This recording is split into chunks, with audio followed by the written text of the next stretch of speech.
Quelle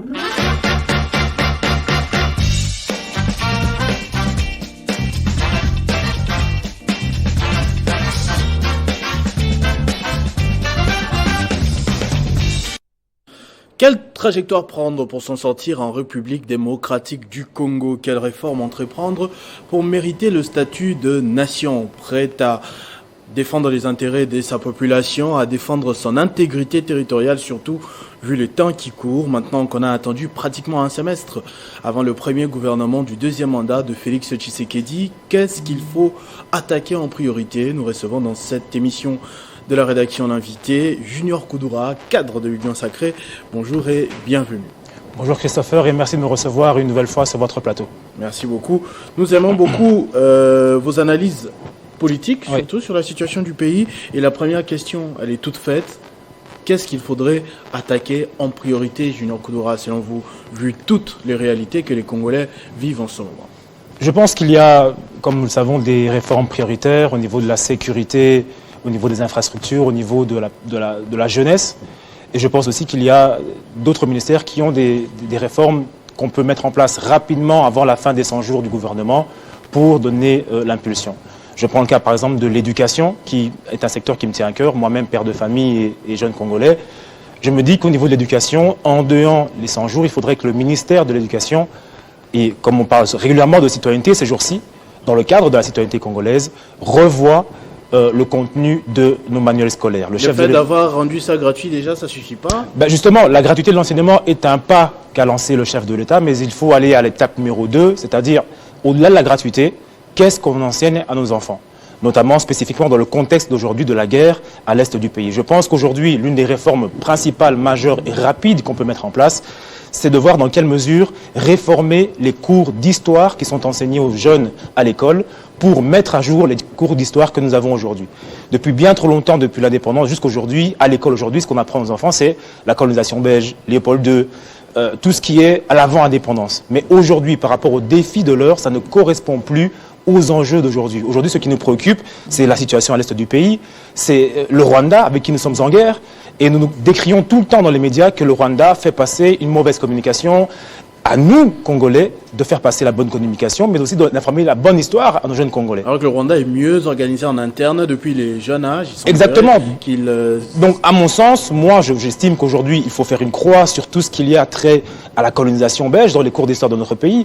Les musées sont là pour rappeler l'histoire de la colonisation, c'est bien.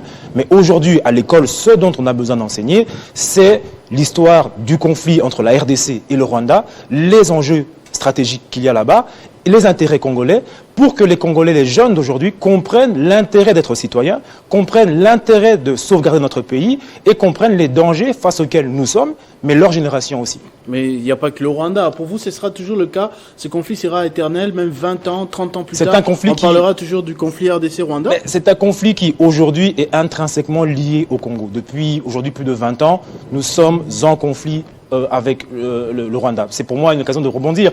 Il y a 20 ans, par exemple, il y avait au Congo des groupes armés qui étaient financés par le Rwanda. Aujourd'hui, le Rwanda ne se cache même plus. Il est sur terrain avec le M23 pour attaquer l'est du pays.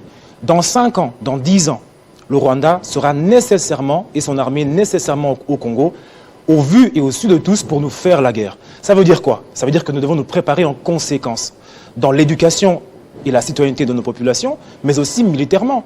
Le chef de l'État a mis, et c'est là que je voudrais poursuivre l'une des réformes que le chef de l'État a mis en place, il a mis sur le devant de la scène la question du Rwanda et du conflit à l'est du pays. Plus que jamais, aujourd'hui sur la scène internationale, vous voyez Kagame défiler sur France 24, sur BFM, sur TV5 Monde, pour décrier la manière dont Tshisekedi, le président... Donc ce n'était pas des voyages inutiles? Ce n'était pas des voyages inutiles, puisqu'aujourd'hui, plus que jamais, Paul Kagame fustige la manière dont le président Tshisekedi a réussi à faire croire au monde, et a raison, que le Rwanda est derrière ce qui se passe à l'est du pays. Mais je pense qu'il faut aller plus loin encore. Je pense qu'au niveau étatique, la question de la guerre ouverte avec le Rwanda est une fatalité. Nous devons nous y préparer, nous devons y aller, parce que comme je l'ai dit, il y a 20 ans, le Rwanda finançait les groupes armés. Aujourd'hui, ils sont sur terrain à l'est du pays, même s'ils ne veulent pas l'avouer. Dans 5 ans, ils vont l'avouer, l'assumer. Et la seule raison pour laquelle ce n'est pas encore le cas, c'est parce qu'ils ne sont pas encore prêts. Donc à nous d'anticiper et d'avoir de l'audace politique, de lever l'option de faire ce conflit ouvert, parce que les chiffres sont là. Nous avons presque 8 millions de déplacés, alors que nous ne faisons pas la guerre. Donc nous avons un bilan de déplacés qui équivaut à des bilans de déplacés dans des pays de guerre. Donc la conséquence, c'est quoi? C'est qu'il faut être conséquent. La politique de se dire qu'on fait que de la diplomatie, ça porte ses fruits, mais il faut aller au-delà. Parce que le piège que veut nous tendre le Rwanda, c'est de nous faire penser que le fait de faire l'armée n'est pas un moyen qui favorise la diplomatie. Or, la guerre est aussi un outil diplomatique. La guerre est aussi une sorte de pression diplomatique. Mais et aujourd'hui... Julien Koudoura, est-ce que la RDC est véritablement capable de faire la guerre au Rwanda? On avait suivi autrefois le secrétaire général des Nations Unies, dans la MONUSCO, qui est en train de plier bagage. Hein, on y reviendra peut-être. Dire que le M23, entre guillemets, est plus armé que la MONUSCO, plus armé que les FARDC. Là, on parlait que du M23. Aujourd'hui, clairement relié à l'armée rwandaise, RDF, est-ce que les FARDC aujourd'hui peuvent vraiment faire face à cette coalition-là? Bien sûr que oui, parce que d'abord, si le Rwanda était en mesure de nous battre, il nous aurait déjà battus. Le M23, s'il était en mesure de prendre l'est du pays, notamment en passant par Goma, il l'aurait déjà fait. Si aujourd'hui nous sommes encore c'est parce que justement nos forces militaires sont en mesure de nous défendre jusqu'aujourd'hui, depuis plus de 20 ans. Nos forces militaires ou bien l'aide qu'on a reçue d'ailleurs? Parce que depuis un moment, on voit des métis, y compris aux alentours du président de la République. D'abord des alliances. Les alliances, c'est pas parce qu'il faut enlever de l'esprit des gens que parce que vous faites des alliances, vous êtes un pays faible et dont l'armée est faible. Les États-Unis, l'Israël aujourd'hui est à Gaza avec le soutien américain. L'Ukraine aujourd'hui, pays européen, tient grâce au soutien français et européen.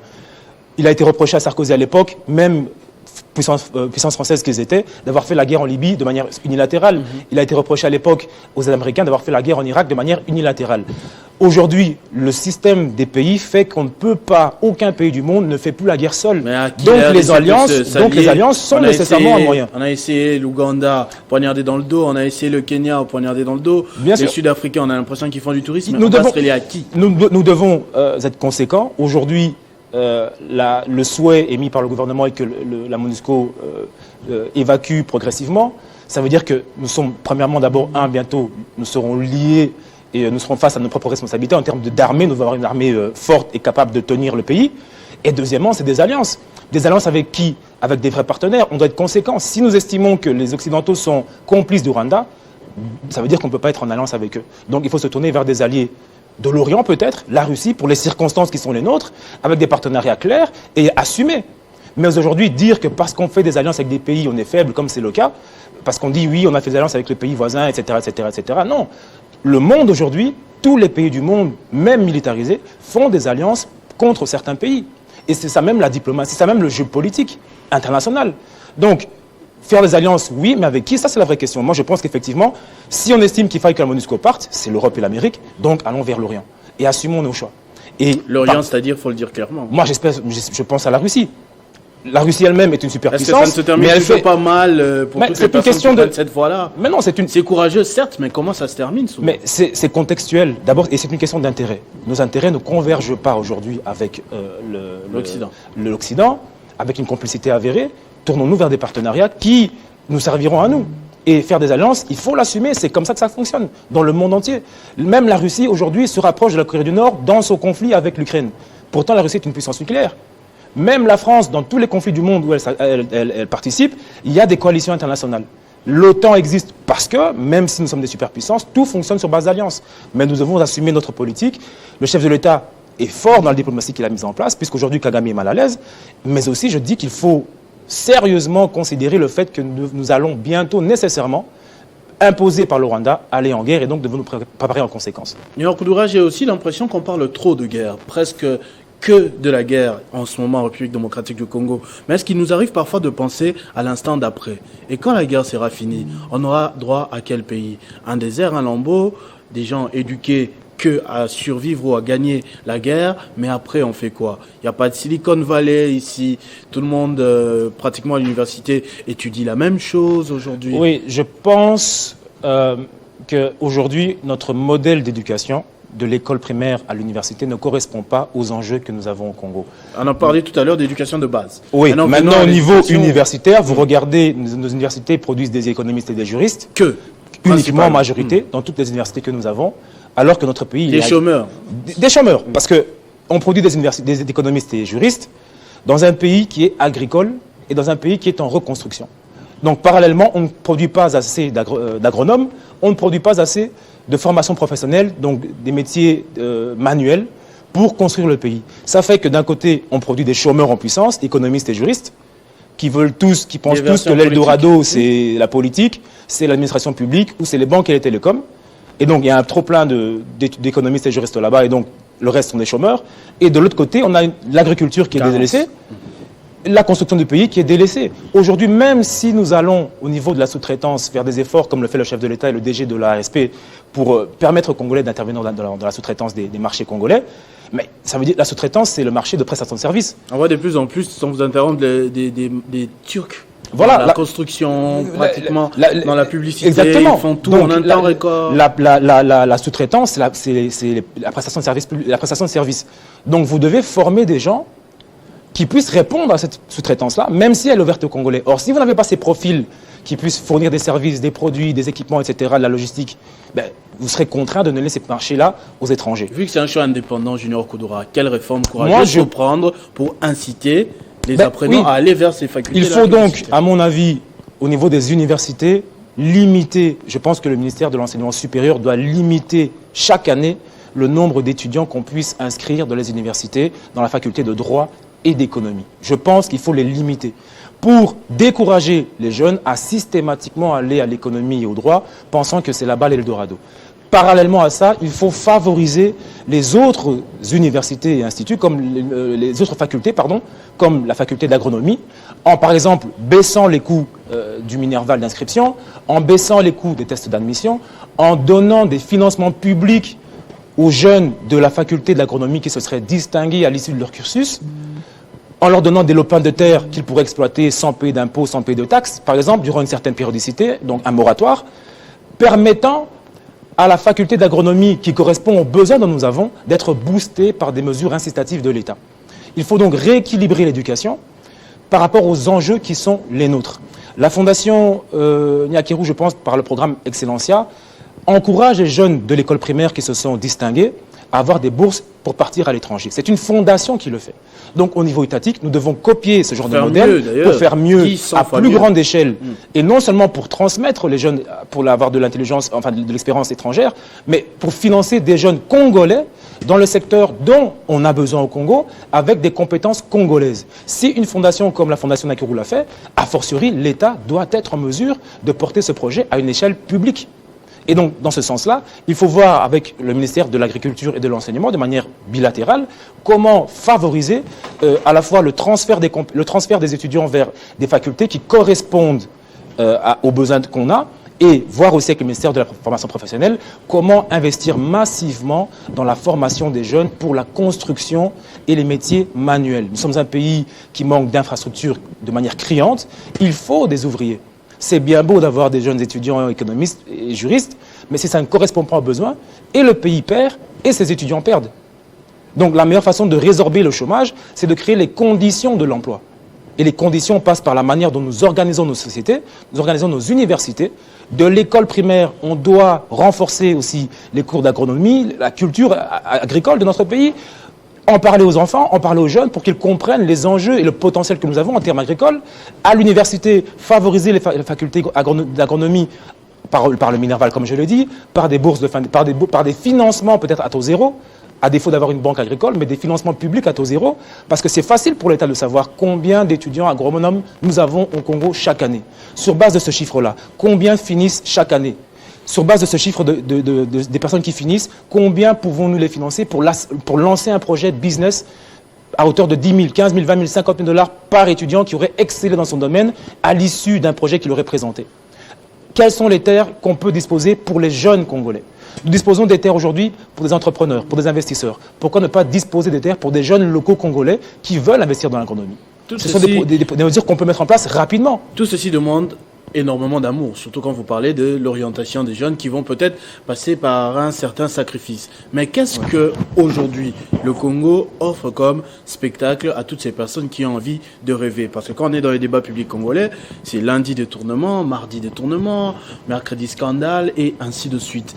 est-ce qu'il n'y a pas aussi des réformes à revoir au niveau de la justice pour punir un peu plus sévèrement ces genres de cas? Je l'ai dit, la citoyenneté passe par l'éducation de base dès le début, avec de la formation des élèves et des étudiants. Donc on peut faire, comme le prévoit parfois certains gouvernements, des conférences sur la citoyenneté, ceci, cela, moraliser les jeunes, mais ça passe aussi par l'exemplarité et la justice. Ceux qui sont censés former les jeunes, la citoyenneté, et les citoyens sur les aspects citoyens, doivent eux-mêmes être le reflet de la citoyenneté idéale que nous voulons pour la société. Et effectivement, aujourd'hui, il n'y a que trop d'histoires de mégestion qui ternissent les efforts faits par le gouvernement pour aboutir à des résultats. Donc moi, je pense qu'en termes de réforme, il faut lancer des signaux clairs à la population, montrant que l'État, dans la question de la citoyenneté, c'est une priorité, à commencer d'abord par ceux qui nous dirigent. Et donc, dans ce sens-là, il faut laisser tomber le système des privilèges que nous constatons souvent dans notre pays, notamment sur cette question de l'immunité dont bénéficient certains politiques. On ne peut pas comprendre aujourd'hui que des personnes qui ont une part de responsabilité dans la gestion de l'État au quotidien bénéficient d'une immunité avant de répondre de leur acte. Ça devrait être le contraire. Aujourd'hui, toute personne qui exerce une part de pouvoir au Congo devrait être potentiellement soumise à la justice dès lors qu'il y aurait même un soupçon de culpabilité. Parce que la personne bénéficie de la présomption d'innocence. Donc, il n'y a plus besoin encore d'avoir une immunité parlementaire lorsque quelqu'un bénéficie déjà d'une présomption d'innocence. On suppose que c'est d'une bonne moralité, on a tout vérifié en amont avant de lui confier ces gens de responsabilité. Et le système judiciaire considère innocent toute personne jusqu'à ce que la preuve du contraire soit faite. Donc aujourd'hui, je pense qu'au niveau du ministère de la Justice, l'une des réformes qui serait la bienvenue, c'est de supprimer tout régime d'immunité. Parce que, toute personne bénéficie de la présomption d'innocence, donc elle n'a pas besoin d'être immunisée encore plus que cela. Les députés sont du pouvoir législatif. Ils n'ont pas qualité à statuer si oui ou non telle personne doit être devant la justice ou pas, d'autant plus qu'ils statuent sans aller dans le fond, puisque le fond sera traité au niveau des cours.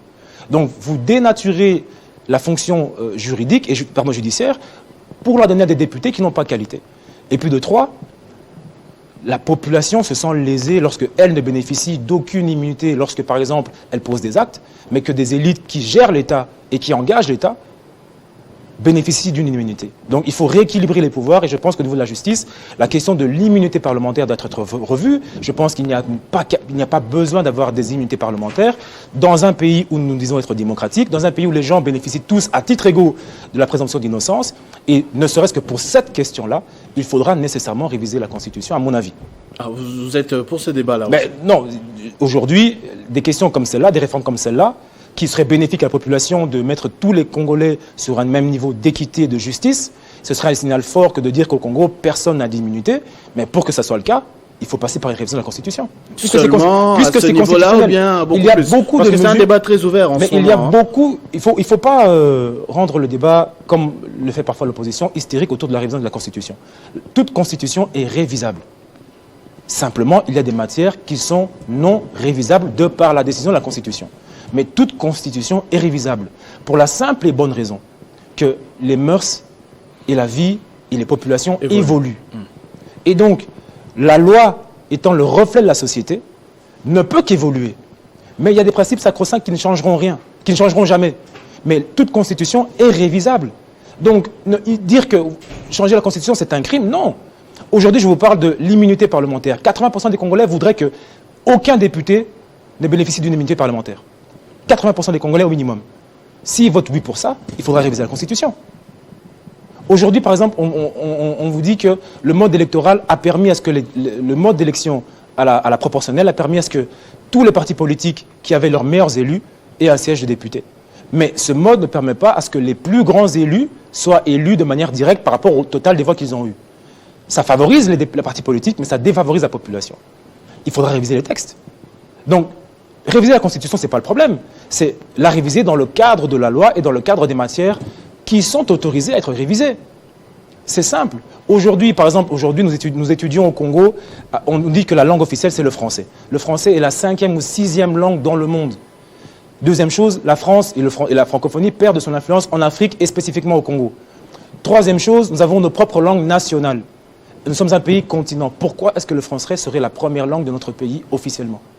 alors que le swahili est plus parlé ici que le français, alors que le Kasaï a sa langue, alors que le Congo central a sa langue. Pourquoi est-ce que nos enfants étudient en français, alors que 80% des Congolais de ces enfants n'iront jamais en France ou dans un pays francophone, alors que nous avons notre propre langue, et le résultat, c'est que ni le français est maîtrisé par ces enfants lorsqu'ils sortent de l'école, ni leur langue maternelle.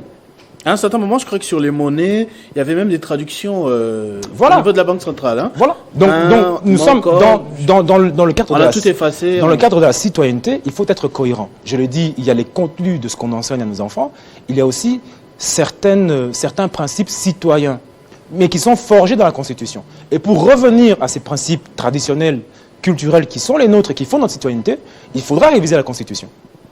Et donc, dans ce sens, il y a des réformes qui nécessitent la révision de la Constitution.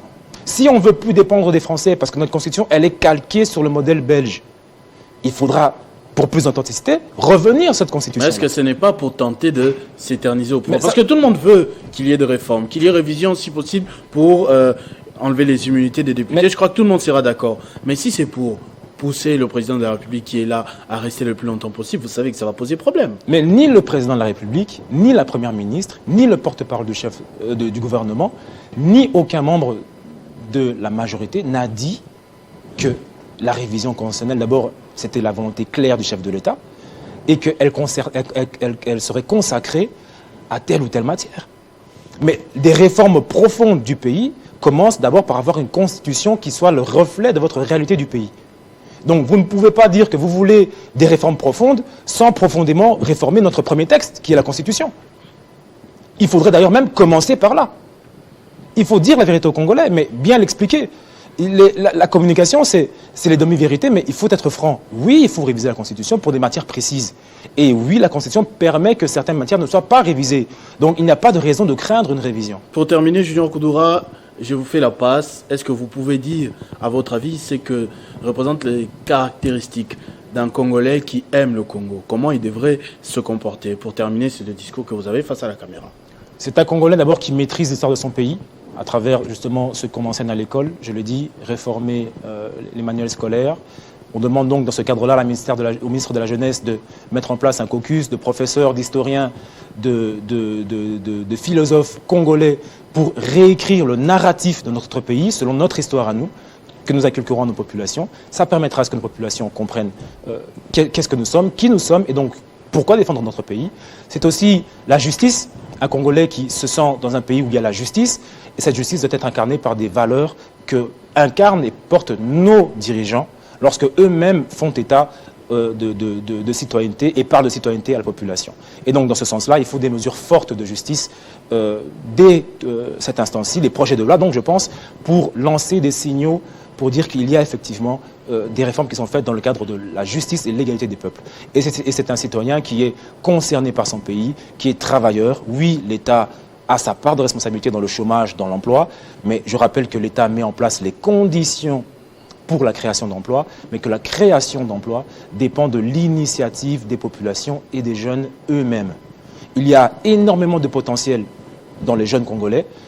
Pour la plupart de ceux qui ont du potentiel, ils préfèrent choisir l'administration publique ou les banques ou les télécoms pour se réfugier et rapidement avoir un contrat de CDI de 500-700 $, alors qu'il faut aller dans le dur, dans l'entrepreneuriat congolais. C'est ainsi que je demande à l'État de faire sa part, de mettre des mesures incitatives permettant aux jeunes de croire en d'autres possibilités que le droit à l'économie, mais aussi aux jeunes d'oser.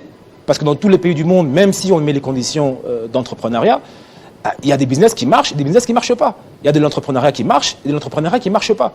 Mais il faut oser.